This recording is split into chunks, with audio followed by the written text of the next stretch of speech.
good morning, good afternoon, or good evening as the case may be.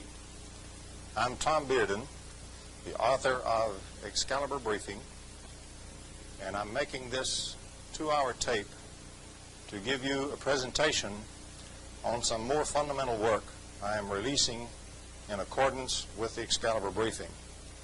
This presentation is on scalar waves and on scalar interferometry, and it deals with the long-lost secret work of Nikola Tesla and also the Soviet weaponization of the Tesla technology.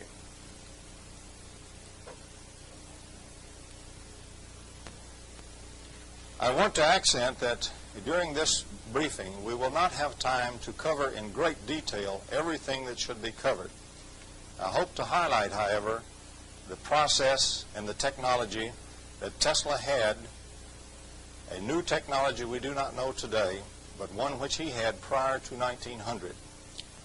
And we will go into the nature of that technology and what makes it work.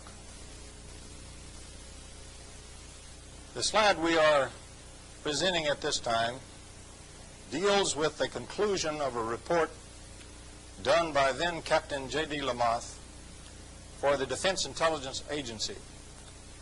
And the report predicted that sooner or later the Soviets would be able to do some rather startling things. Know the contents of documents that we tried to secrete from them. Know our troop and ship movements, although we tried to protect them. Know our installation locations and the nature of those installations. To mold thoughts at a distance, to disable equipment, and to kill persons at a distance. That was contained in an official DIA report released under the Freedom of Information Act. And we will give you today the gist of the technology by which we think the Soviets are attempting to accomplish those aims. Since the time of Lenin, the Soviet aims have not changed. They are for eventual world domination of both the world and its peoples. Here on this slide are some startling statements that have been made by Soviet leaders in the past. Some of them you already know about. A couple of them perhaps you do not. I would like to call attention particularly to Khrushchev's 1960 statement to the Soviet Presidium, where he pointed out that the Soviets had a new weapon in development so powerful that if unrestrainedly used, it could wipe out all life on Earth. I also would like to call your attention to the 1975 statement by Brezhnev, where suddenly at the SALT talks, the Soviet side introduced a rather strange proposal that we should also consider outlawing the development of new types of weapons more frightening than the mind of man had ever even imagined. It is my thesis that the Soviets in both cases, both the Khrushchev case and the Brezhnev case, were speaking of the Tesla technology which has been lost in the West. We will first need some brief background. It is widely thought today in physics that the Michelson-Morley experiment eliminated the ether. As Dirac once pointed out, it did no such thing. What it actually eliminated was a material ether. Any Lorentz invariant non-material ether is perfectly consistent with the Michelson-Morley experiment. And in fact, the basic Soviet theory today of psychotronic weapons or Tesla weapons is founded upon that particular principle. They use little pieces of vacuum as a Lorentz invariant ether concept, and from that all of the rest of their physics is derived, particularly those which deal with the weapons and the Tesla weapons. Also, they have advanced the work of Ives, a Western physicist who in the 30s and 40s developed a more fundamental theory of physics. Ives derived all of Einstein's postulates, Newton's laws of motion, relativistic form, and the square law of gravitation from a Lorentz invariant non-material ether theory, a more fundamental theory. His work has been ignored in the West, but it forms the basis of the Soviet threat work today. For example, when Bob Toth, a reporter from the Los Angeles Times, was handed a document by Petchukov on the streets of Moscow the document purporting to have the secret or the theory of Soviet parapsychology, both the dissident scientist and Bob Toth were seized immediately by the KGB and interrogated. When the KGB found out that neither of them knew what they had, they simply stonewalled it and turned them loose. That is, after the intervention of the U.S. President. In that paper, the theory was speaking of little pieces of vacuum as being the basic approach to the theory. Part of our background also must address the work of another brilliant Western researcher and scientist, Dr. T. Henry Moray of Salt Lake City, Utah. In the 1920s and 1930s, Dr. Moray had successfully tapped the almost infinite energy of vacuum, the zero-point energy as we call it today. By 1939, Dr. Moray was obtaining 50 kilowatts of power from a 55-pound device straight out of pure nothing, pure vacuum, tapping the zero-point energy. The device used 29 tubes, 29 special stage tubes that he had painstakingly managed to build out of thousands attempted over the period of years.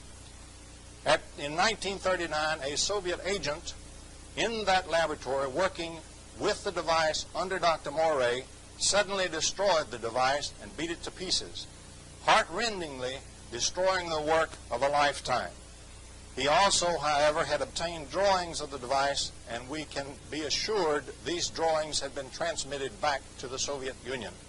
And so in 1939, there is a very good point where we know the Soviet Union had obtained the fact that you can build such an amplifier, you can get the energy of vacuum amplified, and we know that they had obtained the basic secret of it in 1939 from Dr. Moray in Salt Lake City, Utah. Now, as everyone knows, the U.S. in World War II successfully built the atomic bomb. 2 atomic bombs dropped on Japan brought a fanatical, dedicated nation to its knees and caused its prompt surrender. At Potsdam, Truman told Stalin about the surprise development of the atomic bomb. Stalin, with a stone face, made no reaction.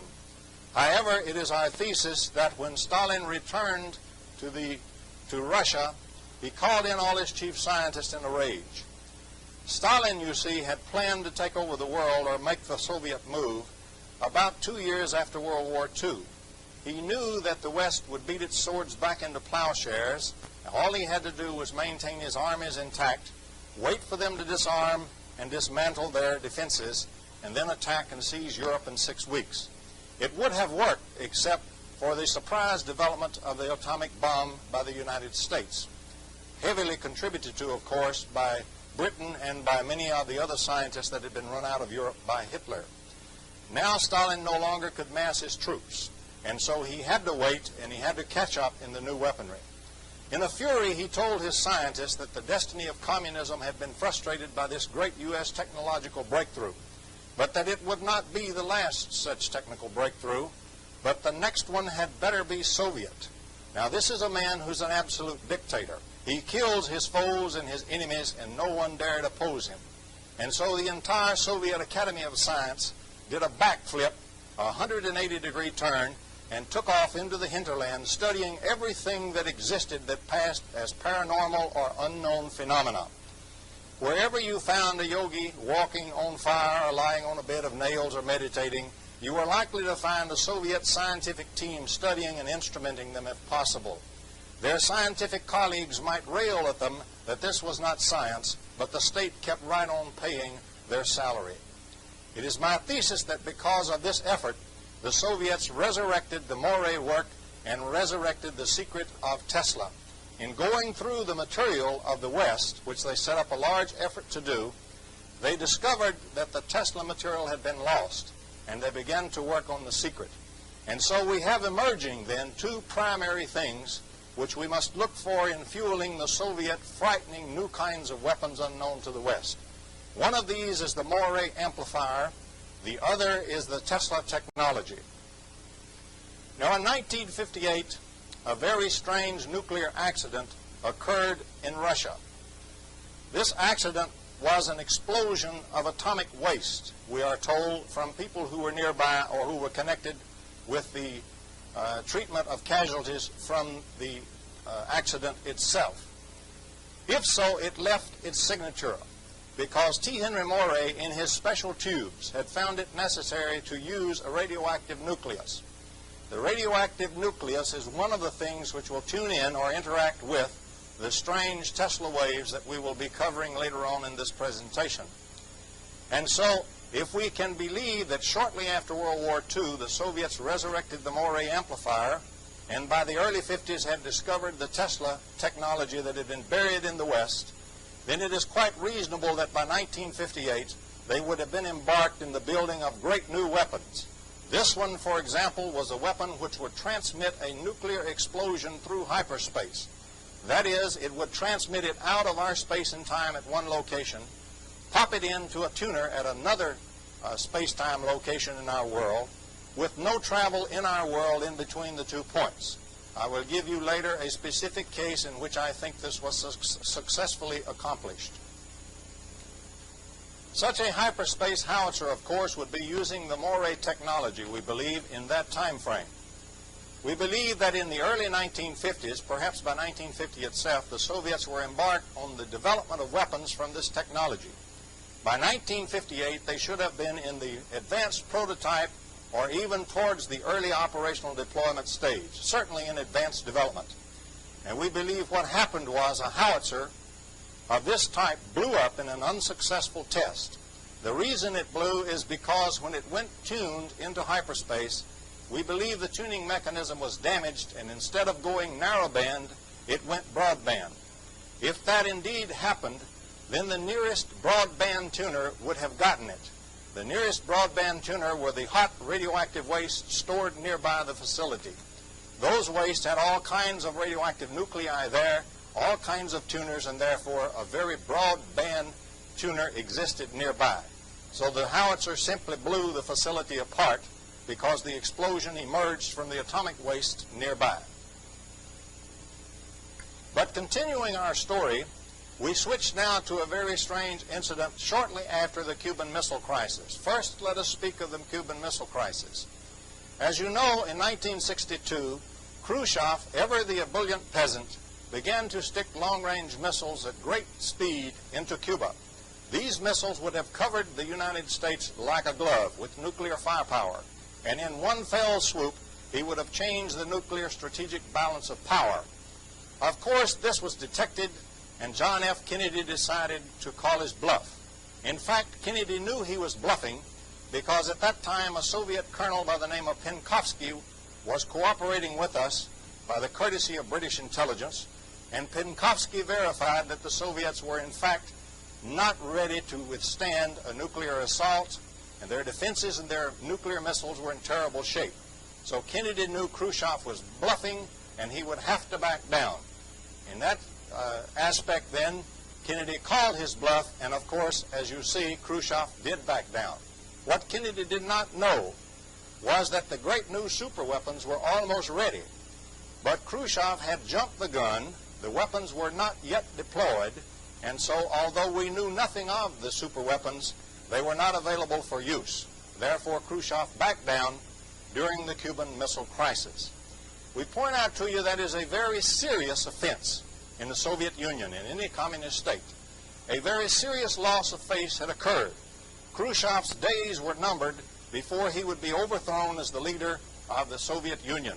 And he knew this. At that moment, he was in a desperate race for time to get his superweapons deployed and do something which would recover face and maintain leadership for a while longer.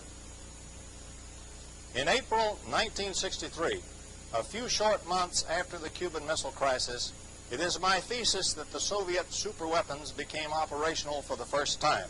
That is, the howitzer, for example.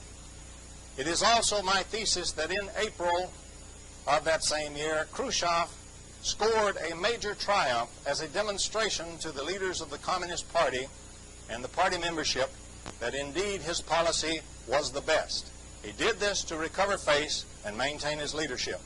I am convinced that on the 10th of April 1963, from a remote facility in the Soviet Union, a weapon was directed against the U.S. Thresher atomic submarine.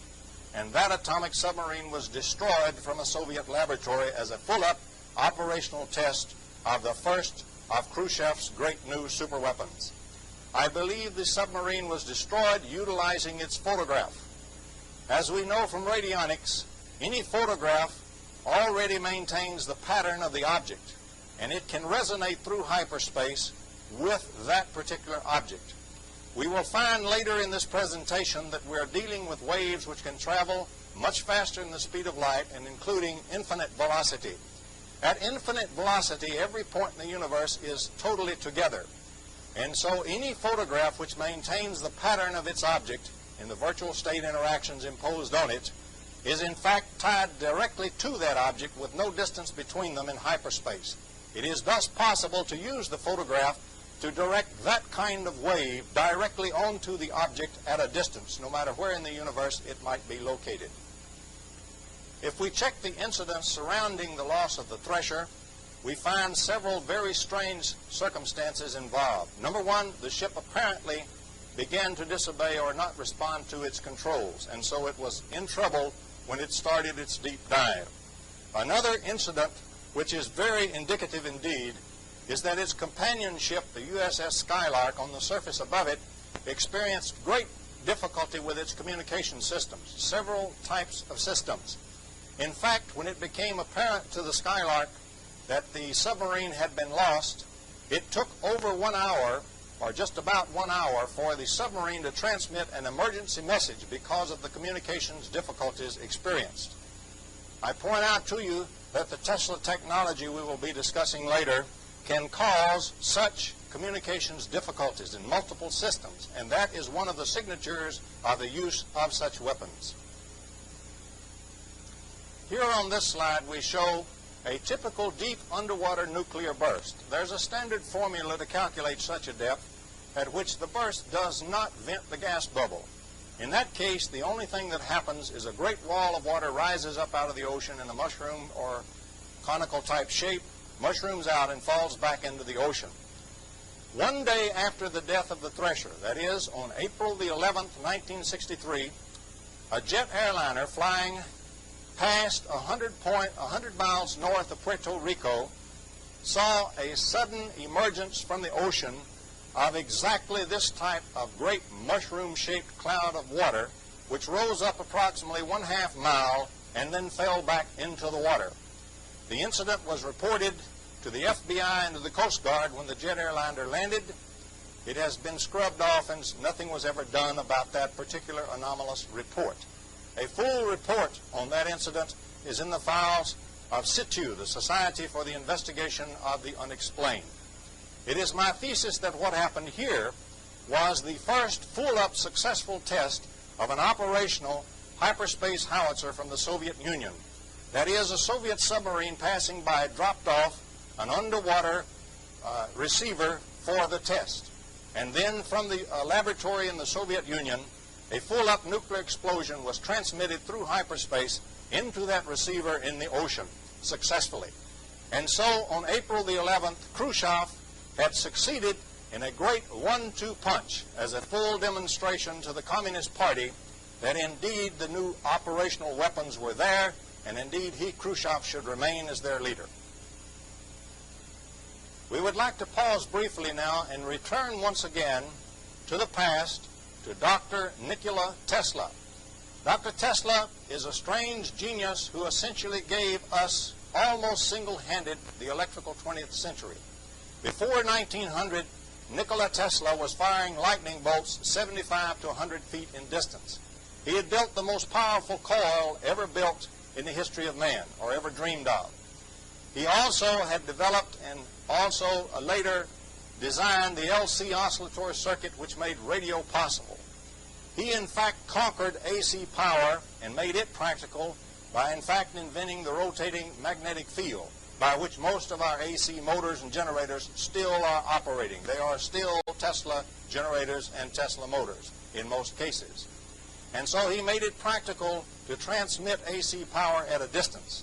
This indeed wiped out the dreams of Edison, who was backing direct current and direct power. In that case, in direct power case, you would have to have a generator plant about every 20 miles or so across the face of the earth. You can imagine what a great financial empire was involved. And in one fell stroke, Nikola Tesla wiped out the dreams of that kind of empire by Edison. Also, by just before 1900, he had developed a great tower and was transmitting signals through the earth because he had found a new type of wave, a totally new kind of electromagnetic wave. He had found that he could set up standing waves in the earth with this type of wave, a scalar wave, and that the molten core of the earth and or the electrical energy flowing in the earth would feed energy into his standing scalar wave. He himself knew that in that standing scalar wave matrix there would form then ordinary electrical energy based on the matrix. And so enormous energy would begin to form on the matrix that he placed in the earth, and anywhere on the earth that anyone put up an antenna tuned to that frequency, one could extract electrical power. If one wanted more power, one simply put up additional antennas or better antennas. But with one generator station, Tesla could have fueled the world and given free energy to mankind for all time. When his financial backers discovered that this is what he was about, they in fact set out to destroy him, for they considered him a dangerous madman. We accent that Tesla was not using Hertzian waves. He had passed that stage previously. Tesla was using a more fundamental electromagnetic wave that we have yet to use in the West. And it is the fundamental wave that fuels the Soviet weapons today, that is, the strange new superweapons. Tesla used a scalar wave. Specifically, he used a wave of phi field, static electric potential, electrostatic potential, well known in the theory. He also knew that two paired or two coupled scalar potential waves made a Hertzian wave. And so any Hertzian wave is nothing in the world but two coupled Tesla waves. In other words, the present electromagnetics is a highly special case of the more expanded electromagnetics that emerges once we use the scalar wave directly without such coupling into ordinary vector waves. Tesla knew the coupling could be at a distance, and so it did not matter where the two scalar waves met and coupled. At that point where coupling occurred, one would have ordinary vector electromagnetic wave, Hertzian waves, or energy, if you will.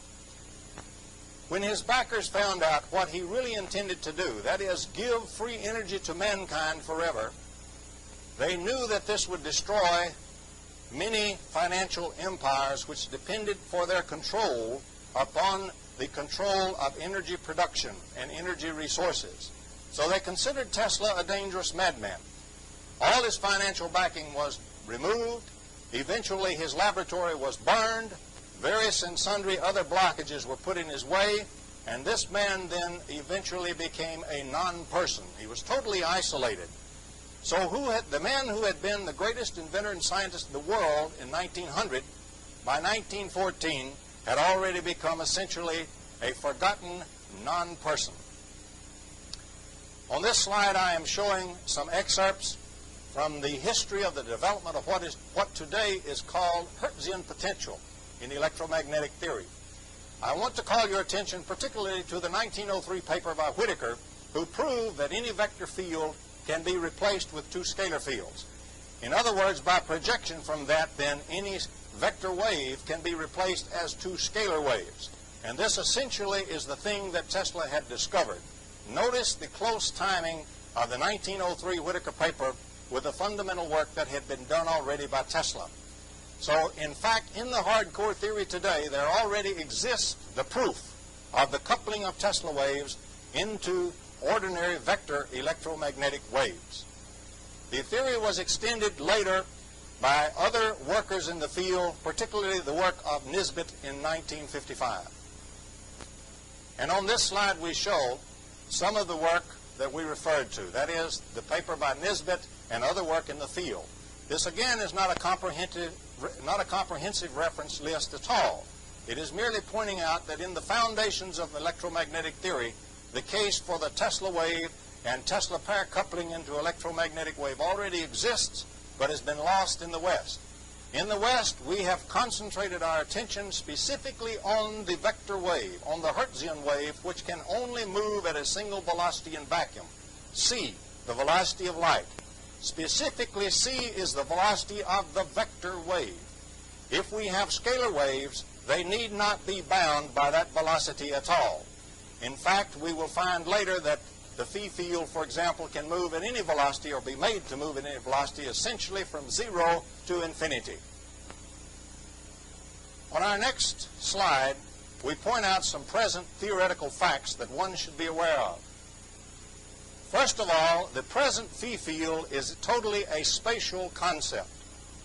The idea of potential was derived and worked out primarily back in the 1800s. And during that time, the march of time, the time flow rate itself was thought to be an immutable act of God and unchangeable by man himself.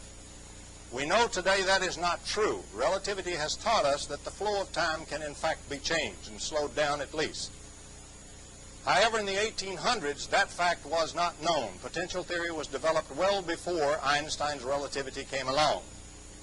And so we find then a spatial potential. In other words, the clear assumption that the flow of time is a constant for everything.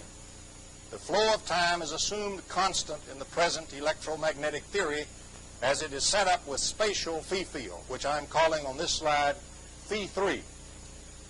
We also know that any spatial gradient in such a field gives us a vector. In other words, all vectors are two-point functions. We must have 2 points in the field, and we must have a difference in potential between them before we can have a potential gradient and therefore a vector field.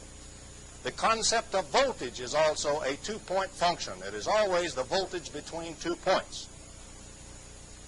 The motion of an object is the thing that moves it from one point to another, and it is the motion of an object which indeed accounts for all vector fields. If a static charge could absolutely be static, it would have no vector field whatsoever, but only have a phi scalar field. It is the frantic movement, for example, of electrons on a statically charged ball, which accounts, the wiggles of those electrons accounts for the production of the E field and associated B fields. The gradient, however, is between separated points in two superposed phi fields if the two of them are superposed. And phi field can move at infinite velocity. And if you do not believe that, I suggest you check page 223 in Jackson, Classical Electrodynamics, 2nd edition, which is one of the best graduate texts in classical electrodynamics in the United States. If you check that reference, you will find the blunt statement that the phi field does move at infinite velocity. Actually, that is the velocity the way it is presently portrayed in the theory. If we begin to use scalar waves, we can vary the velocity anywhere from 0 to infinity, anywhere in between. And now we point out the physical interpretation of the potential, the phi field, the electrostatic potential. In the present theory, it is the stress in space. The real phi field, the one which Tesla used, is a 4-dimensional phi field, not a 3-dimensional one. It is the stress on space-time itself, the medium itself. In fact, that stress is 4-dimensional, not 3-dimensional, and therefore can be used to stress the flow of time. Now, if we stress the rate at which time itself flows, we can affect anything and everything that exists in that time flow. For example, we can affect thought, we can affect minds, we can affect the fundamental constants of nature, the inertia of an object, the gravitational field. All of those exist in time, and all of them are changed if we mess up or mess with the time flow in which they exist. And so when we have a phi 4 field, the stress on space-time itself, we are dealing now with a fundamental unified field because it crosses all fields of nature. Any field is affected by the phi 4 field. The Tesla phi 4 field, then, is a more fundamental phi field than the one presently used in the theory. It is the stress on space-time itself, without voltage, without E field or any other vector field applied. It is a purely scalar field concept. From that concept, for example, we can have pure potentials with no vectors attached to them. We can have no V or no E field and yet have a phi field or even a phi field wave. This kind of a wave will penetrate any physical medium. We can produce EM fields at a distance if we couple two of the waves together at a distance to form vector electromagnetic waves by pair coupling. They can be pure time waves because moving in 4 dimensions rather than 3, these waves can either move spatially like a normal wave, or they can move in time only, sit at one point and simply fluctuate in magnitude. But in fluctuating, they are stressing the time flow itself, and therefore they are affecting every fundamental constant of nature, the gravitational field, the inertia of mass, etc., etc. And so they are very real fields which do unified field theory concepts and technology already. And that is the field which Tesla had discovered with his instruments and with his devices prior to 1900. Here again we summarize some of the strange characteristics to be expected of the Tesla field. For example, we can establish standing waves in the Earth or in the ionosphere. Actually, you could establish them anywhere. We can tap energy from the Earth's core. That is the one which indeed was responsible for the suppression of Nikola Tesla. The wave can travel faster or slower than the speed of light. Already in the limited electromagnetic theory we have, we recognize that phi field can travel at infinite velocity, and I gave you that reference. It can also be made to travel at a slower velocity, because if you adjust the amplitude of the wave that you produce, for a given medium that it is going through, there will be a certain amount of pair coupling. The drag is due to pair coupling into vectors. Vectors are forces and drags. You do not have drag from scalar concepts only. So the amount of coupling into drag determines the speed of the wave. If we produce a higher velocity wave, we must produce a higher potential on it. And so we can control the velocity simply by controlling the amplitude of the initial wave for a given medium that we are transmitting it through. That is one example of the way you can control the speed of the wave. It can change the rate of time flow and does. It can affect all fields, including gravity. It can commute between the virtual and the observable states presently so mysteriously separated, because it is a true point function. If we take a single quantum change, delta L, delta P, we can go to any particular small delta L we wish, including subquantal. And so this is the magic field, which is the hidden variable theory that goes between the subquantum state and the quantum states known today. This is the magic field that is searched for both as the hidden variable theory and both as the unified field theory, since it also can tackle gravitational field. As one example on this chart, we show the magic wave that Tesla discovered and called his standing columnar wave. For example, looking at the bottom diagram, this is a little space-time diagram. The vertical line is time, the horizontal line is 3-space or laboratory space. The Tesla wave is a magnitude of phi, which will be somewhere between the time dimension and the 3 spatial dimensions. It can be anywhere in between. In fact, it can even move back and forth between them. If it does that, then a very unusual type of wave motion results in our normal space. What results is the wave, as it is down here in the space medium, just moves like a normal wave with a certain velocity. As it produces or approaches the time movement axis only, it stops at a point and sits there, waxing and waning and affecting all the fields and fundamental constants of nature. As it then moves back towards the space-time medium, it picks up velocity again, until again it's moving in space. It gives you then the type of wave shown on top. On top we show that sitting at a point and messing with every other field of nature and all the fundamental constants, gradually releasing its effect on the flow of time and moving through space, then slowing down and starting once again to seriously affect the flow of time and all the other fundamental fields and forces and constants and so forth. The velocity chart or velocity plot is shown in the middle graph. It simply picks up velocity and stops, picks up velocity and stops while it's doing its thing. Now, other people besides Tesla and Morey have stumbled onto parts of this particular technology. For example, in World War I, the United States Navy utilized the Rogers undersea and underground transmission system to transmit underwater to its submarines around the world. They also used it to transmit through the earth to American Expeditionary Forces headquarters in Europe. The work was declassified in 1919, and it was hailed as a major triumph. It was exclaimed that all the surface antennas would be wiped out because of this new fundamental discovery. And Tesla also affirmed that the Rogers work was utilizing the Tesla wave, not the Hertzian wave. That was in 1919 that declassification occurred. Mysteriously, by 1920 or 21, all reference to that and to the great promise of this new technology was wiped out as if by an unseen glove. No way, in no fashion, apparently, was the Tesla wave going to be allowed to produce free energy for mankind and advanced communication systems. Also, according to the fundamental research work of Dr. Robert Beck, this same technology has been rediscovered at least 3 times since World War II, and in each case, again, has been mysteriously squelched in the West. In the West, the technology that Tesla had discovered before 1900 has been repeatedly suppressed up to the present day. On this slide, again, we show a thing which is presently missing from electromagnetic theory. The fact that the scalar waves are there, and also that the scalar waves can couple to form vector waves at a distance. Also, I'd like to point out some other omissions from the present electromagnetic theory.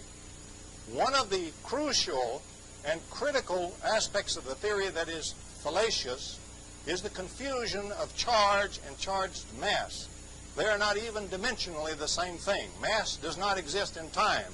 Mass time does. Mass is totally a spatial or three-dimensional concept. If we believe quantum mechanics, the charge on a mass, for example, of a charged particle, is due to the emission and absorption of virtual particles, such as virtual photons. It is this virtual flux, then, which is charge. It is not the mass, but it is that virtual flux connected with the mass. The charge connected with a mass produces a charged mass, that is, a charged particle. But in the theory, the two are made synonymous. It is not possible to do work on charge. It is only possible to do work on mass.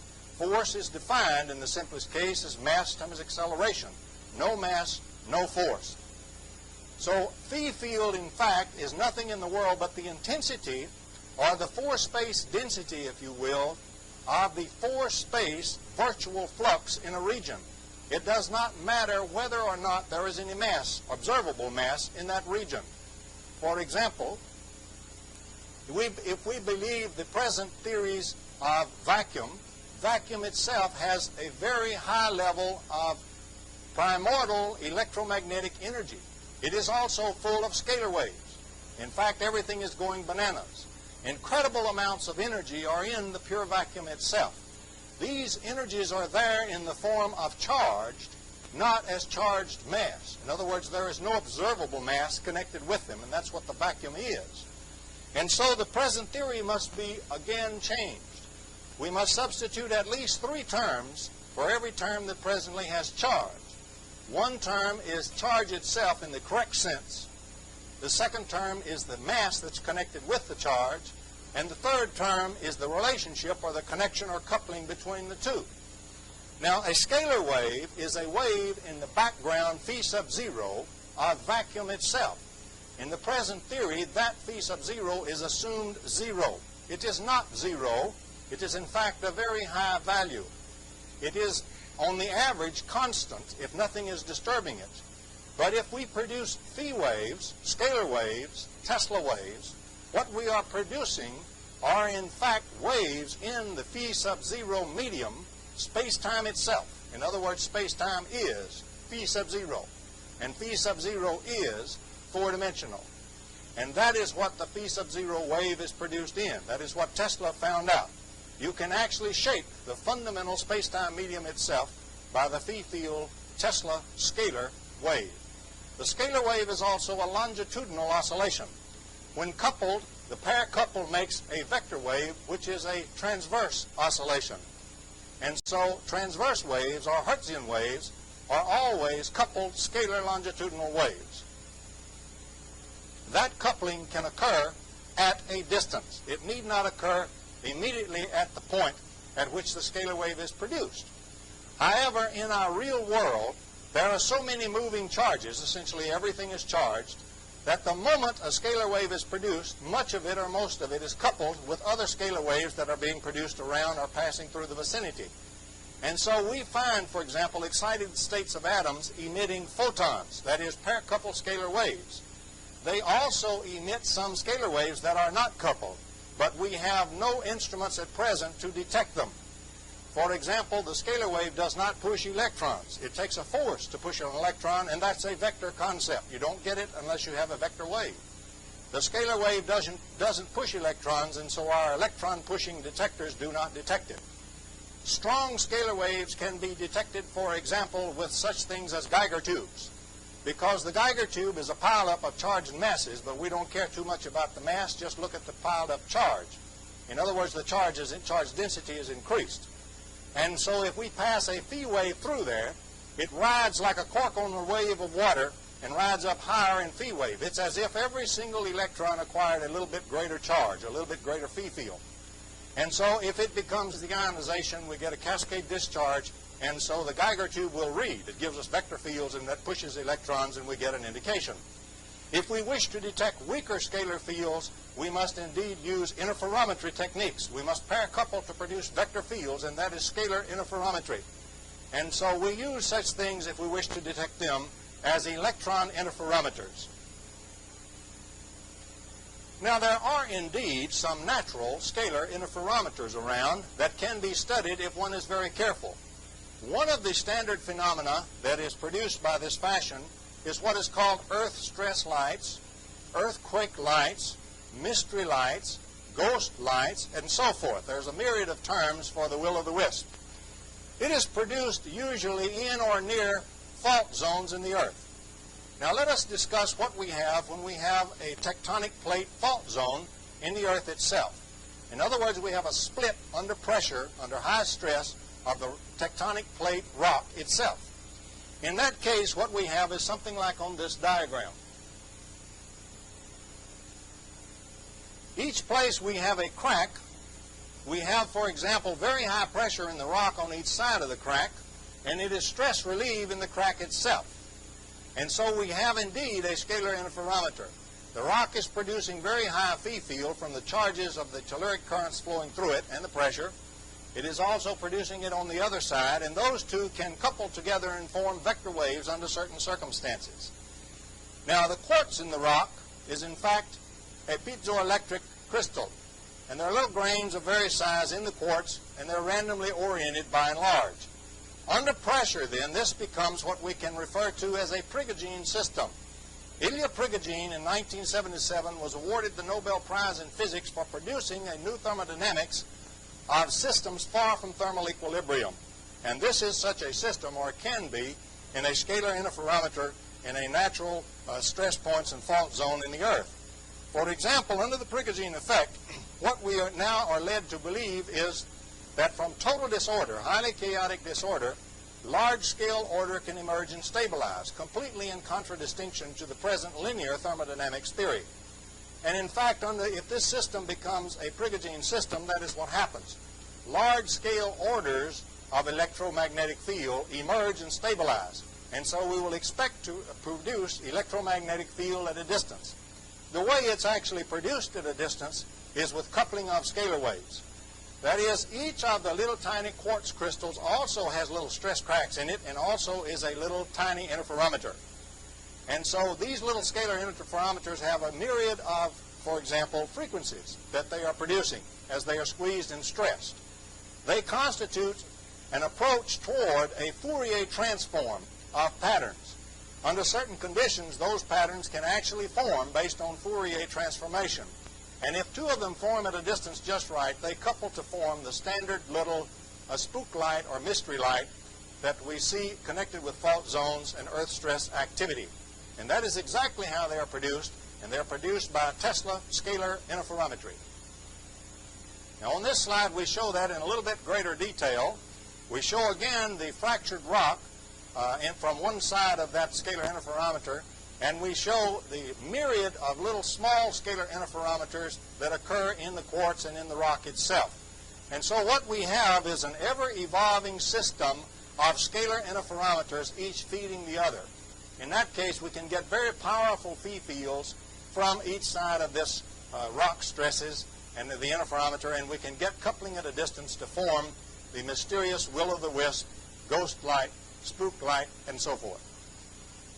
Here is a photograph of a so-called spook light or earth stress light taken near Florence, Alabama by two young researchers who are doing some very fine field research. As you can see, what we have is a light that is formed in the sky. It's quite bright for its size. It's small, but it's bobbling and moving along. This is due to the erratic changes in the earth currents that are feeding the fault zone interferometer. This is an example. The best example of research done in the United States on such stress lights is the work done by Vestigia that has been published in, for example, the Vestigia newsletter. Some very fundamental work and very nice theoretical work and instrumental work in the field has been done by the Vestigia experiments. They have measured, for example, ordinary electromagnetic wave emission from such an area as the spook light. They have measured its concentration in the infrared as opposed to the visible spectrum, and they have confirmed the reading of a Geiger tube, for example, connected with the phenomena by actual instrumentation in the field. Again, all explained by Tesla scalar interferometry.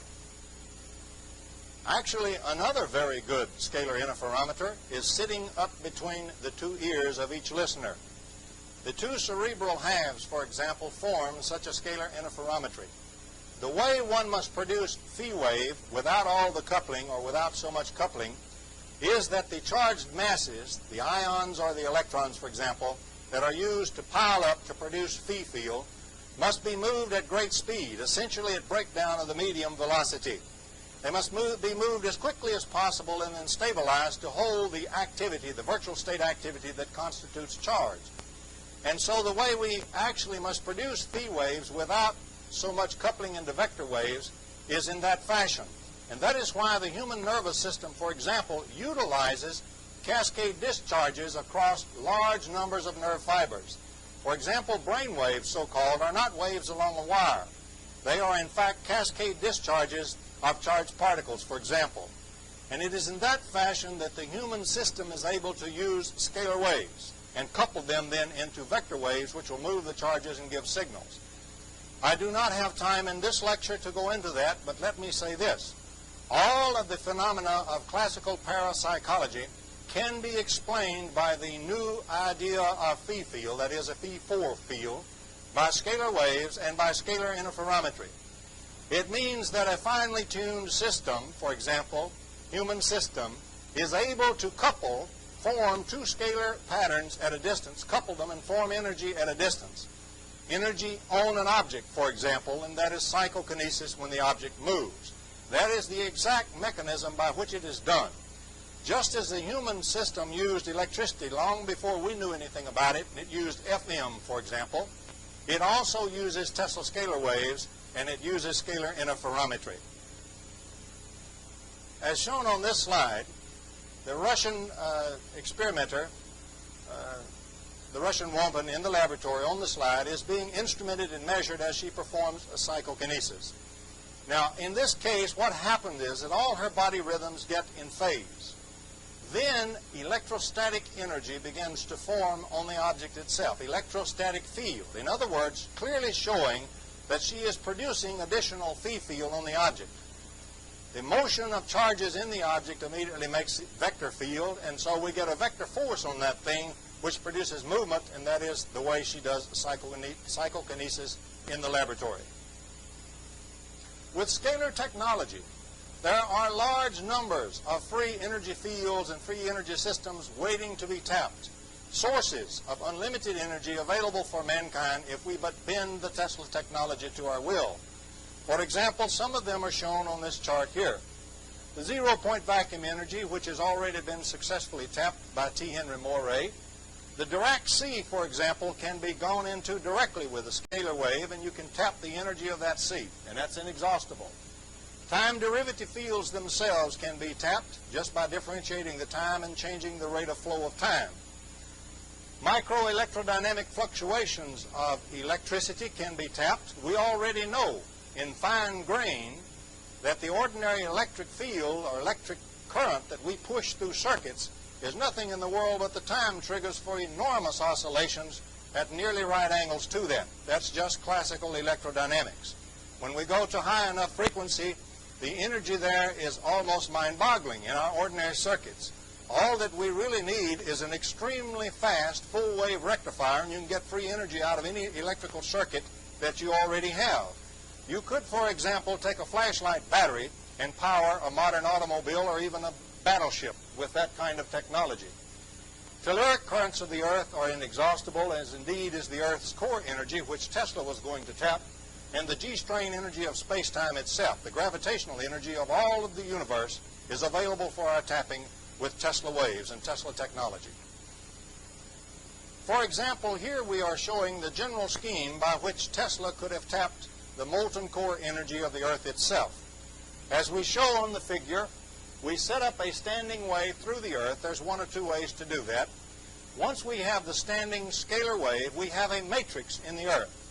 Now, inside the molten core itself, there is very high stress, and so a great amount of phi field is being produced by those charged activities here. That phi field there is of every frequency, every shape, and every phase. It immediately begins to couple when it hits in phase and so forth with the matrix, and it begins to form ordinary electromagnetic vector wave there on the matrix. And so gradually that matrix scalar wave converts itself into an enormous and increasing vector wave of electromagnetic energy. And anybody that puts up an antenna can use that. That is also useful or used by the Soviets as an earthquake generator weapon, for example. If you then shift your matrix in frequency to dump the energy, for example, onto the point opposite you on the Earth that you've established your standing wave, you begin to dump the electromagnetic energy in there. That's just a phasing problem. Okay, at that point what happens is the stresses in the plate begin to build up because of the enormous addition of new energy. The telluric currents go up and the plate stresses go up. If we do that slowly, the nearest fault zone will give and we'll have a natural earthquake. If we do it very sharply, what will happen is we'll shatter the rock itself, whether there's a fault zone there or not, and we will get an earthquake that's deliberately induced. The earthquake in 1978 near Tabas, Iran, left an anomalous signature of fractured rock in that case. And I've already pointed out in my book, The Excalibur Briefing, why the Soviets had to generate that earthquake to stress relieve the fault zone on the border between Iran and Russia that was threatening their own city. They did it to save one of their cities, but the earthquake left its anomalous signature. It was done by Tesla technology. Now, in that case, when you have the standing wave, you can think of it very simply as follows. Think of the molten core of the Earth now becoming a cathode, which is feeding enormous amounts of energy to you. The signal that we're putting in the scalar field is a signal on the grid. And so we are gaining a much more enormous energy across to use. I point out that if you phase your matrix when you change your standing scalar wave matrix to dump the energy into the atmosphere over there, you can directly and very drastically affect all the weather patterns on that side of the Earth. And the Soviets, I believe, have used it in that fashion also. Next, we wish to point out something very fundamental that can be evolved directly with the Tesla wave and Tesla technology, and that is the use of a radioactive nucleus. And on this slide, we are discussing that use. In this part of the photograph here on the right, or the drawing, we are drawing inside an atom, for example. We are representing the condition such that we have an excited nucleus. The nucleus would like to decay, and in this case I've drawn one that would like to emit a beta particle, an electron. And so it's trying to decay and trying to emit an electron anyway. It's in an unbalanced state.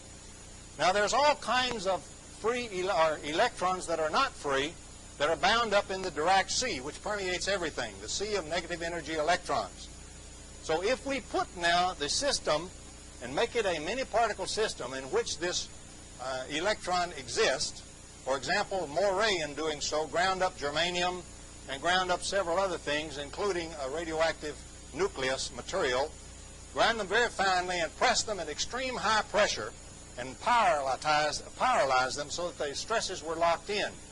In other words, he was building a Prigogine transistor a little bit more advanced than anything we've built to this day. What you have going on in that case is this. If we believe linear thermodynamics, negative temperature is higher than any positive temperature. And so on this graph I show on the left, zero temperature on the positive kind of temperature on the bottom, rising to infinite positive temperature on the left.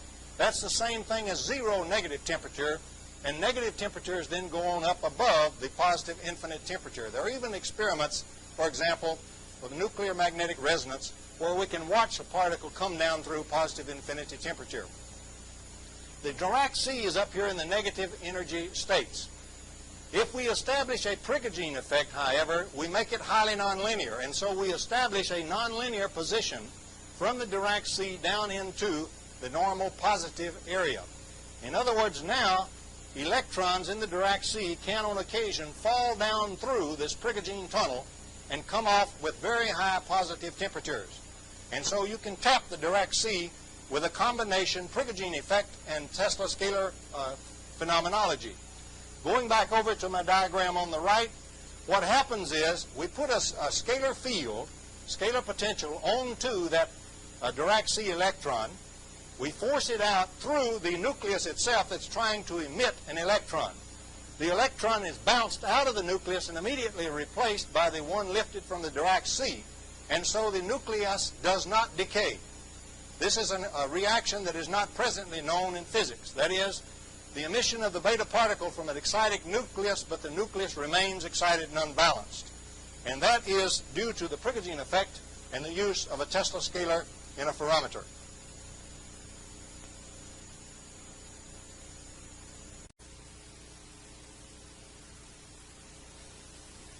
Next, let's pause briefly and point out how we get a three-dimensional waveform in the first place. We have to use standard three-dimensional Fourier transform. In other words, we can express any two-dimensional shape we know in terms of an infinite series of frequencies. To use in a practical sense, we truncate that series after, let us say, 10 or 12 terms. And that will give the wave shape that we wish, or the pattern, in 2 dimensions fairly accurately. To form a 3-dimensional pattern, however, we must have 2 of those. We must have one for the other axis. And so then when we put the 2 together, we will have a 3-dimensional waveform. And that is 3-dimensional Fourier transform, truncated so that we can use a finite number of transmitters and a finite number of frequencies. In other words, it will require us to use 2 Tesla transmitters to use scalar interferometry in 3 dimensions. And on our next slide, we show such a scalar interferometer, for example, a huge facility that might be built if one were attempting to use this effect as a weapon. In other words, the projection of energy at a distance, or what Tesla in the early 1900s had called his wireless transmission of energy without loss at a distance. In this case, as you can see, we have 2 scalar antennas. They're fed by a control and switching mechanism in the building shown here in the fine drawing by Hal Crawford. And not shown on the drawing, of course, would be a power source or a series of power sources to feed the interferometer. You can see the various wavelengths of the interferometer marked off to show you that we're using from each antenna a truncated Fourier transform, and the pair combination makes a scalar field form at a distance. And so with this arrangement, we can produce in space a form, a 3-dimensional form, that is traveling at a given velocity. We can, for example, adjust that velocity by determining or adjusting the magnitude of the phi field produced in the first place. And indeed, such interferometers, Tesla interferometers as this, already exist in the Soviet Union, as shown in our next view. Here we show an artist's conception of the Soviet facility at Sereshchigan that is indeed a Tesla howitzer.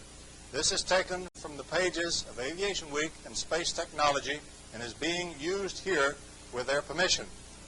Now, it is presently thought or conjectured by the West that this thing might be a high-energy laser or particle beam weapon. It could, in fact, for example, do elementary particle beam weapon work if indeed radioactive nuclei are being used inside the scalar antenna. In addition, however, its prime purpose is a Tesla scalar interferometer, a Tesla howitzer. I maintain this is a third-generation weapon that is presently on site. As you can see from the slide, we have the two scalar antenna out front. We have the mark-off positions along the baseline between them for the wavelengths to be used in the Fourier transform sections with each antenna. We have the computer-controlled facility in the middle in the building that switches and controls all the various frequencies feeding that are coming from the transmitter. And back at the rear, we have a series of power sources. In fact, on this particular howitzer, we have apparently two kinds of power sources. The forward bank of generators are thought to be explosive generators, those kind of ordinary generators in which the Soviet Union is known to lead the world. Behind them, however, there is a bank of 13 generators, one extra one, which I believe are Moray-type generators. The Moray generators, for example, will furnish enormous energy, almost unlimited, and there's an extra one to run the facility. I pointed out in my book, The Excalibur Briefing, that the Moray generators, because they use so many stages in them, will have a most unusual failure mode. At certain times, all of them will fail and cease to operate because the flux in which they operate goes unstable, and so they lose their coherence and they cease operating. In that situation, every one of them of that type quits working, a failure mode not known to any other weapon system. If weapon A doesn't work, then weapon B won't work. And so if the Moray generators fail, the howitzer to be used at all must have some ordinary power being furnished, and that will come then, of course, from the explosive generators. It could also come, for example, from advanced ordinary power sources such as magnetohydrodynamic generators. The howitzer has, for example, four modes. Two major modes, continuous pulse, continuous wave, or pulse mode. In a pulse mode, what happens is we simply fire one pulse and fire another one behind it to catch up with it and couple at a distance. In a continuous mode, we fire a continuous pulse wave and a second pulse wave to come up behind it at a higher velocity and catch it, coupling at a distance, so that the thing will form, in each case, vector field at a distance, that is, energy at a distance. In the pulse mode, the energy will form suddenly with a big bang, and we'll get something like an electrical explosion of enormous density at a distance. In the second, a fireball, if you will. In the second instance, the continuous mode, we will form, for example, a ball of energy, but the energy will be sustained because it is continually being fed from the Moray generators or from the advanced power source. So we have two main modes, pulse and continuous. There are several modes in addition that each one of these can be used in. And let's look at our next slide to look at some of these effects. And on this slide, for example, we show a schematic of that artist concept shown in Aviation Week. For example, we might speak of the size of the ball of energy that we create at a distance. If we make a relatively small ball, just a few kilometers or even 10 or 20 kilometers across, we can have a rather substantial amount of energy density in that ball. In fact, enormous if we're feeding it from the Moray amplifiers. So the small ball can be used to vaporize a physical object such as a re-entry vehicle, an airplane, or a missile. On the other hand, if we expand the ball to very large dimensions, let us say 20 or 50 kilometers across, for example, the energy density will be much less. However, the density is still being produced very sharply, the vector energy. That constitutes an electromagnetic pulse very similar to something that comes out of a nuclear explosion.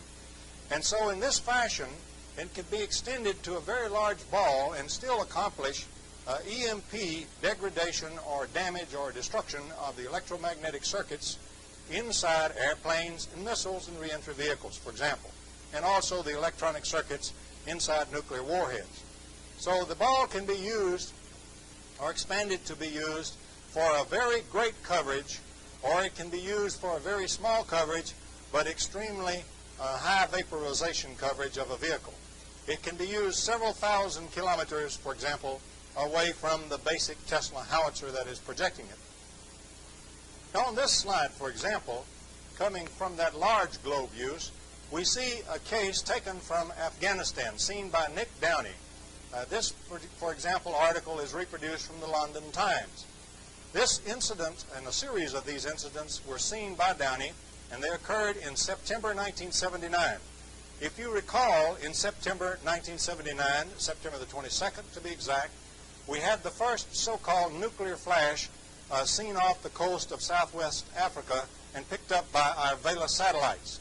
And so we have a very close synchronization in time between the incidents seen in the Soviet Union from Afghanistan by Nick Downey in September 79 and the so-called nuclear flash off the coast of southwest Africa seen by the Vela satellites. This ball, as you can see here, has been expanded to enormous size and is usable in the EMP mode. In other words, it could be, for example, an anti-ballistic missile defense, an anti-cruise missile defense, or an anti-bomber defense. It is useful against all three forms by furnishing a very high EMP into any vehicle that penetrates the shield itself, or the ball.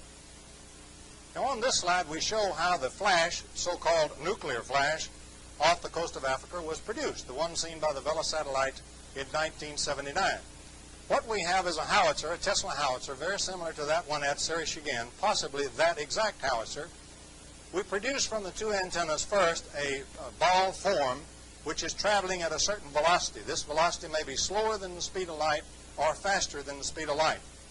We calculate the time delay to wait until we fire another ball exactly like that, but at a greater intensity and therefore a greater velocity. So we fire then a second ball or form, three-dimensional form, behind it. The second one then is overtaking the first ball.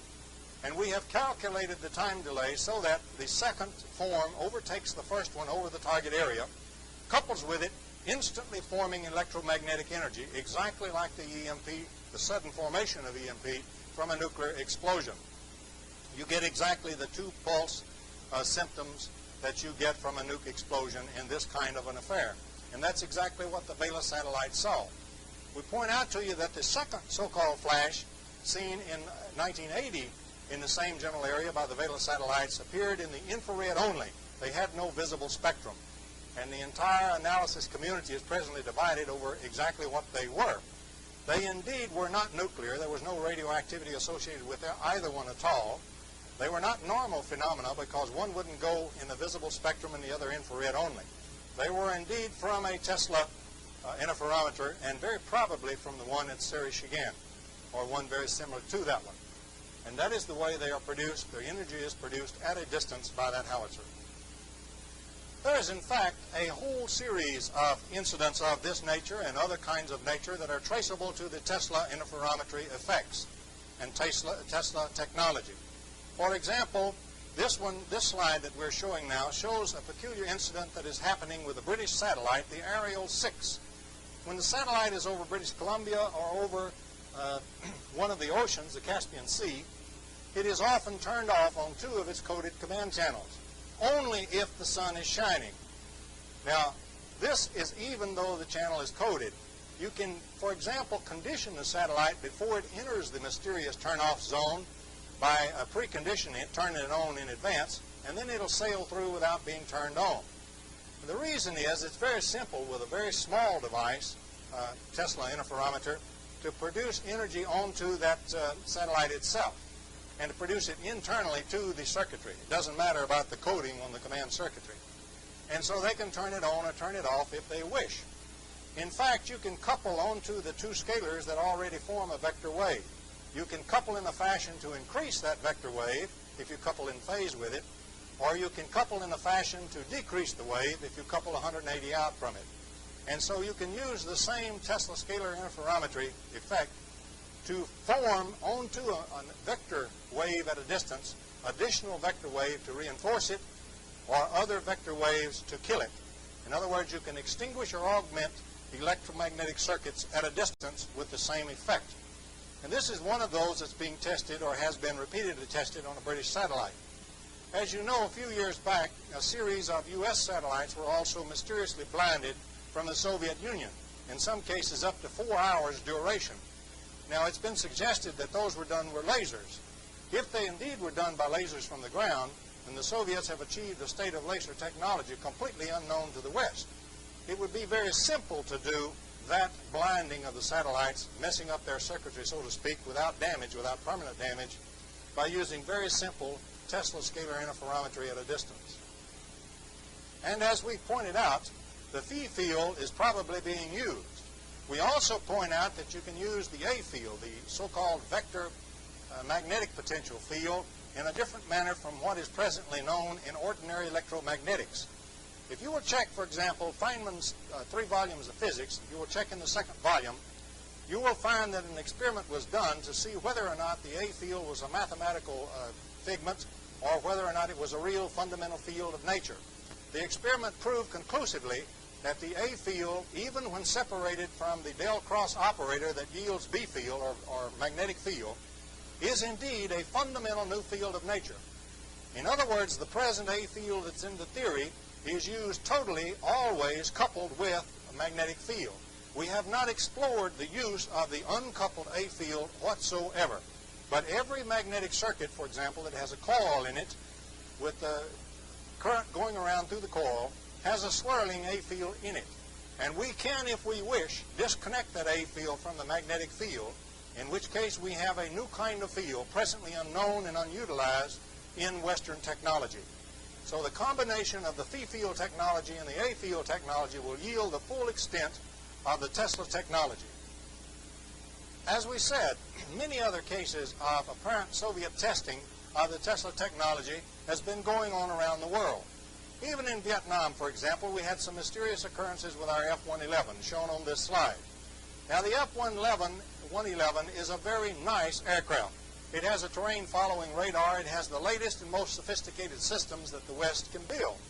And so when we deployed that new system into the Vietnam War in great haste, it's quite reasonable to suppose that the Soviet Union would like to have it and like to have access to a knowledge of its weapon systems, its radar, and so forth. And so we find, if we look at the next slide, that a very strange thing happened in Vietnam connected with the F-111. In fact, when the F-111 was deployed, very rapidly 8 of them fell out of the sky mysteriously. No Mayday messages, no nothing. Thereafter, in some 4,000 missions or so, no more F-111s fell out of the sky. Now, the F-111 flies so low and so fast when it's going in on its mission that it outruns its own sound. And so the troops and the ground guns normally get very little warning. They can, of course, track it on radar, but it's going so fast that it's very difficult for ground fire to hit it, or the missiles that were deployed inside North Vietnam. However, another strange thing happened. For example, during the prisoner of war exchange, we recovered one crew, and they told a story of going in towards Hanoi, hot and fast, and suddenly having all the lights lighted to show that all the systems were failing simultaneously. They got out of the plane, ejected safely, but the plane, so far as they knew, was not hit by ground fire, by a missile, or by a rocket. In other words, we have here a plane which was not hit by anything, but which showed by its indicator lights that all its systems were failing simultaneously. Everything electrical on that airplane was failing. And so I submit to you that that's probably an indication of the use of a Tesla weapon. For example, if the Tesla weapon was being used to extinguish the electromagnetic currents flowing in the electromagnetic circuits, in other words, in an extinguishing mode, as all the voltages started falling, that's exactly the symptoms you would have had. And so that what they did was disable the electromagnetics in the airplane, forcing it to crash, and then they recovered the parts. When they had enough of the parts to have everything they needed, they quit knocking down F-111s. They also probably took the magic boxes with them that they'd coupled into the radars to do that and took them back to Russia. They weren't about to give those devices to the North Vietnamese. So it's my thesis that there's a high probability that the mysterious loss of those F-111s was largely due to the use of Soviet Tesla weapons in North Vietnam. Now, in September 1976, here is an example shown on this slide of the use of a Tesla weapon in the continuous small fireball mode. This one was seen by a British airline flight over Lithuania, and it was seen for several minutes. A glowing fireball formed below the airplane. In fact, the pilot contacted the Soviet authorities in alarm, And the Soviet authorities, in effect, told him to mind his own business and go ahead and get the heck out of there. What we have is a deliberate use of this weapon, or exposure of the airliner and the pilot and the crew to this weapon. The Soviets knew that the airline pilot and crew would see the ball and would be alarmed. They knew that when they returned, they would report this incident to the British authorities. And what they're doing is they're using this as a stimulus to Britain to see if the British know anything at all about the Tesla technology. By their response, then, from a series of incidents such as this, they can determine whether or not the West, in fact, knows of this technology. In many, many such incidents which have occurred, the stimulus has evoked the response always that showed the West knows nothing of the Tesla technology. And so the Soviets know for certain that we know nothing of the scalar wave or scalar interferometry. And here, of course, on the second slide is a close-up of the same phenomenon. You can see here the ball underneath the airline, closer up. Here is a second incident taken from Iran, from an airplane beginning to land or coming in to land at the airport, seen deep within the Soviet Union. And this is the same Tesla interferometer shown in the very large globe or very large form use. In other words, the EMP use is being tested. What the airliner saw was indeed a glow on the horizon which formed itself into a ball and then which rapidly grew. The intensity of the glow diminished as the size of this thing grew until it was enormous, seeming to fill that whole part of the heavens. Another airplane also saw the same phenomenon. This is in 1976 as shown on the slide. The next slide is a close-up of the same phenomenon. And as you can clearly see from the close-up, the size of the globe is truly enormous. We're talking about a phenomenon which is many, many kilometers across in diameter. And so we're talking about something which can be used in the EMP mode to cover a whole region of the sky against incoming attackers, whether or not they are ballistic missiles, cruise missiles, bombers, whatever. In fact, the primary development of the Tesla weapons seems to have been done with a view towards ballistic missile defense. The Soviets for some time, at least since the late 60s, have stated that they had 100% defense against ballistic missiles, strategic ballistic missiles, ICBMs.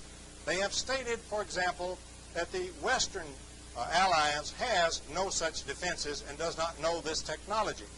Based on the scalar Tesla technology, that statement could indeed be accurate. And we show on this slide that we're seeing now the uses of the Tesla technology in a ballistic missile defense mode, primarily in the missile defense against ICBMs. Now, turning to the slide, for example, we see first of all the use of the large globe method, or the large globe mode. We produce out in space, many thousands of kilometers away from the projector, a very large globe of energy. The energy is actually in just a thin hemispherical shell where the two forms coupled. And so it's very dense. Even though it's very large, it's still dense by normal standards. And any vehicle or object entering that particular shell experiences a very sharp, very large EMP, much like from a nuclear explosion. That'll disable the electronics that's in any vehicle coming in. It covers a very large region of space, for example, and so is used against a large number of vehicles coming in to dud them, to dud their electromagnetics. In the second mode that we show the smaller ball, which is now being placed on the nose of an incoming vehicle. And in this mode, what we've done is we actually vaporize the physical vehicle itself. It simply goes just like a bug hitting one of these electrical bug screens. And we see various other fireballs. They can be continuous if they're fed from a continuous power source to the projector, or they can be a pulse mode if they're fed, for example, from the explosive generators. The howitzer is always usable in a pulse mode. And we see a series of these being used to clean up individual objects that are coming in towards the defense. Finally, down on the end, we see something that is very magical. We see a very large hemispherical dome, which is the final shield against anything which may enter this area. This dome may be, for example, 50 or even 100 kilometers across the base. It is the Tesla shield that Tesla spoke of in the 20s and 30s when he said he had produced a shield or a weapon which would end all war because you could make a defense impenetrable. And then on our next slide, we'll take a look at the Tesla shield. To obtain a Tesla shield, what is done with the Tesla projector or the Tesla howitzer is to produce first a very slow hemispherical three-dimensional form. In other words, the wave form is a hemisphere and it moves out very slowly. And so what we have is a growing hemisphere which moves up very slowly in altitude. Then behind that we produce a second such hemisphere which moves at a little faster velocity and moves up from inside the other one until just as it meets it. In fact, to be specific, when it meets the special relativity condition, when the distance, delta L, between the two, divided by the time delay between them, delta T, is equal to the speed of light, that defines a vector wave. That point defines the pair coupling for the two scalar waves into an ordinary electromagnetic wave energy. And so what we have now is an ordinary thin shell, hemispherical shell, of very dense energy indeed. And so the air in that region is instantly ionized, and it's a total plasma. And so it's glowing from the decay of the excited states and giving off photons. So what we see is a huge, luminous, hemispherical dome, highly bright, highly glowing, giving off photons. And any vehicle which hits that particular hemispherical shell gets such an enormous energy discharge upon it that it simply vaporizes, as we said before, like a little bug hitting one of these electrical bug screens. It goes, and that's all for that vehicle. It does not matter what kind of vehicle. And so when we add all the Tesla systems together in all four modes, we find that the Soviet statement that they have 100% ABM defense and the West does not is in fact not idle conjecture at all. In fact, we can even defend with such a process against the gamma radiation and the heat radiation and the EMP from a nuclear explosion. For example, as shown on this slide, if we nest the Tesla shields, and I've chosen to show 3, we might use 2, we might use 4, certainly 4 would be enough, but 3 is probably enough. If we nest the shields like this inside by multiple howitzers or multiple forms produced by the same howitzer, we then find a very strange thing. First of all, we forget about the normal stuff coming in, decoys, warheads, debris, and so forth. All of that stuff is going to get cleaned up by the first shield. The thing we really worry about is if we had a high-altitude nuclear explosion over the shield area, very high and over all the shields. In that case, the explosion would produce EMP, heat, and gamma radiation. In the first shield, we will have an awful lot of scattering and absorption reactions occurring for all 3 processes. We know that when gammas, for example, are absorbed, they are normally re-radiated at lower temperature, for example, at X-rays. And then we have another absorption and re-radiation, and that lowers the temperature. Finally, by the time we get through all 3 shields, we've cleaned up just about everything that's in there, including the EMP, which went through the same sort of thing. And so by nesting the shields, we can defend against the effects of a high-altitude nuclear burst suppression, the gammas, the heat, and the EMP. Again, the Soviet statement that their particular technology yields 100% ABM defense is not idle conjecture. We point out again, and pause here with the next slide, Brezhnev's strange 1975 statement, introduced to the SALT talks, that we should also consider outlawing the development of new kinds of weapons more frightful than the mind and imagination of man had ever even dreamed of. And on this slide we show the beginning of such weapons, as which Brezhnev was referring to. We show, for example, that the Tesla technology essentially gives us almost Star Wars now, which has been taken as the title of this slide. For example, if I have Moray technology, I can package enormous energy sources and power supplies in a very small weight and a very small volume. And so they become usable in space in reentry systems.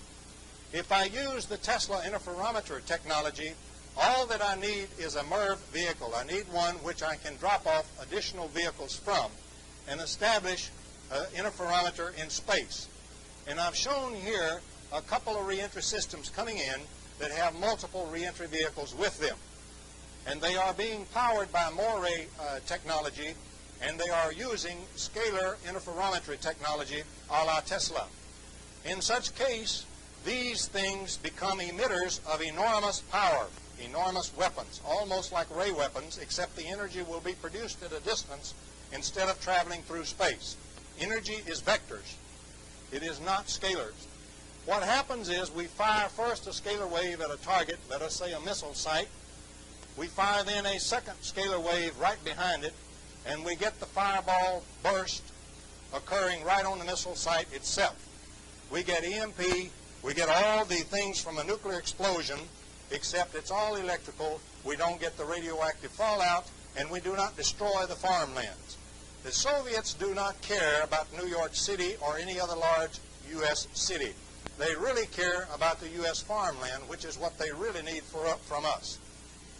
And so anything which serves as an emitter can now become an enormously powerful emitter, and it can become a sort of blaster or fireball blaster at a distance. And I've shown that Star Wars and battle stations in space, which we are only now beginning to think about in the West from the standpoint of lasers and particle beams, have already become possible in the Soviet Union by using the Tesla technology. Also, I show that a satellite, for example, can be set up in the same mode, and any emitter now becomes a primary weapon system. If you think about the enormous numbers of Soviet emitters which exist throughout their system, both on the ground and in the air, you then become concerned, or should become concerned, about the coupling of Tesla technology with such a large number of emitters, wherein the emitters themselves become primary weapons and primary blasters. For example, if we have a small jammer coming in against a field army force to jam some of the radars, we might have a small one that produces 2 kilowatts of power. But with the Tesla technology, he can put that 2 kilowatts of power right around the antenna of his target radar. I assure you that any Western radar we have today with 2 kilowatts of power in a little globe around it will simply blow out all the transistors and all the circuits. And that radar will be blown right off the air immediately. And so will our communication centers and everything else we're using that has particularly digital state electronics, which are very sensitive to EMP, particular EMP produced directly in and on the circuits themselves. So what we have is a case where all of those enormous number of emitters can become blasters. And so we can reason that the Soviets will make a substantial number of them the primary weapons on the battlefield, a weapon which we presently have no means of countering whatsoever. But of course, in pausing, we have spoken of many weapons, and fantastic weapons at that, that matched Brezhnev's strange 1975 statement. The use of the technology, if man can only evolve his own consciousness, is not just for war. It promises things for the future that staggers the mind of man. For example, the long-sought unified field theory is already here if we use the phi-4 field, because in being able to affect the flow of time, we can affect everything that exists in time, the gravitational field, the fundamental constants of nature, and everything. We can literally engineer the reality we exist in. I want to point out that a new super-relativity emerges also from this theory. The present relativity is based on the vector speed of light, c, and small changes in that in terms of distorted spacetimes. In this particular thing we're talking about, we control the distortion of space-time. And so we can control the velocity of the sensor wave we use, anywhere between 0 and infinity. And so not only do we cover the band, so to speak, the velocity band from 0 to c, which is what we presently deal with in the reality we are used to, but we deal with the kind of reality that emerges when we cover the band from c to infinity. In other words, we can see and travel in and out of time. We can see and travel in and through other dimensions. We can be anywhere in the universe in an instant. We can go in here and out there with no travel in between. We can communicate at superluminal or subluminal velocities. And in fact, we'll see that the things that follow are also even more enormous than that. But my point is that the present relativity and the present electromagnetics are only highly special cases of the true relativity and the true electromagnetics that emerges from Tesla's fundamental waves and fundamental interferometry work. In fact, if we fully apply the technology, we must be prepared to deal with orders of reality. In fact, words that we presently have in our language fails us in trying to describe what emerges. We must be willing to deal with a case where we individually can be in many places at once. In fact, we could be everywhere at once if we were using a wave that had infinite velocity to do our sensing.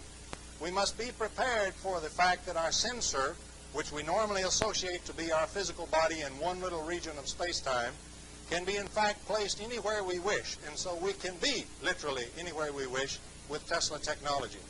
We must call that orders of reality, because the present physical reality we see is only a first-order effect. It is the kind of physical reality that emerges when time, the present vector-carried time, is removed from space-time, leaving behind only space. We know from quantum mechanics that time is not an observable. That is, time has already been removed any time we observe. And all observation and all detection is purely spatial. And so the present order, the present physical reality, is only one type of reality that actually is there, that actually confronts us, and in which we actually live. With the Tesla technology, we must confront all the orders of reality, and to do that we are going to have to advance the entire consciousness of mankind. For his present consciousness is totally fitted to the photon interaction and to the vector field effect, that is, the vector movement at a limited c velocity. In dealing with that kind of reality, we must pause and point out that since the beginning of time as we know it today, man has always beset his fellow man. Being a smart animal, having a brain, and having a mind that is very clever and adaptive, he has built tools which he can use with his tool-using member, his hands. He has built ever more powerful tools in his cleverness, and he has utilized these tools ever more frightfully against his fellow human being. And so the history of mankind has been a history of struggle and domination of man against man and human against human. As the power of the tools evolved, however, man has reached the point where he has the power to destroy his biosphere. He has the power now to disrupt all the space-time smoothness in which he exists. He can reach the very fabric of the universe itself, of physical reality itself, and he can shake it, he can bend it, he can warp it, and he can twist it. In doing so, he can turn the reality in which he himself exists into a nightmare beyond his present comprehension. And so the power of tools that has been unleashed already by the Tesla technology in the hands of the Soviet Union are indeed so frightful that they boggle the mind of man. And they are more frightful than the present limited consciousness of man has ever imagined, just exactly as Brezhnev stated in 1975. We must become aware of this type of reality and this type of technology. We must evolve our consciousness, and we must leave forever the side or the set of man where man turns against his fellow man. In so doing, there is a single problem which can be overcome by the technical Tesla technology. This single fundamental problem is in fact responsible or involved in all human causes where one human is pitted against another. And Tesla technology can be used to overcome that. In the present first-order physical reality which we sense and live in, and which all our instruments sense as well, most of them, everything except a few obscure Geiger tubes, and once in a while something like an electron interferometer. In the first-order physical reality that we sense and live in, we consider ourselves to be apart from each other. I consider, for example, that you are distant from me. The only way that I can establish our separation is by the vector field and its limited c velocity. I have something which takes some time to travel between you and I. And that time multiplied by its velocity gives me a distance in which we are separated. And so using the first order reality and vector sensing, I am convinced that you are distant from me and not part of me at all. I am convinced, therefore, that if you suffer and you hurt, it does not necessarily affect me. I need not suffer and I need not hurt. In fact, if I can use a sensor wave which has infinite velocity, that is, which is everywhere at once, we confront something that is very near the Creator in its awareness, because it can be aware of everywhere at once. In that fact, or in that situation, there is no distance between you and I, or between any other two people. If we, in fact, inject such technology between us, there is no longer any between us. We can indeed become one. Just as in the individual human body, there are literally billions and billions of human cells which are so linked together, and in fact Dr. Pop has discovered that that link is a virtual field and therefore involves scalar field, for example.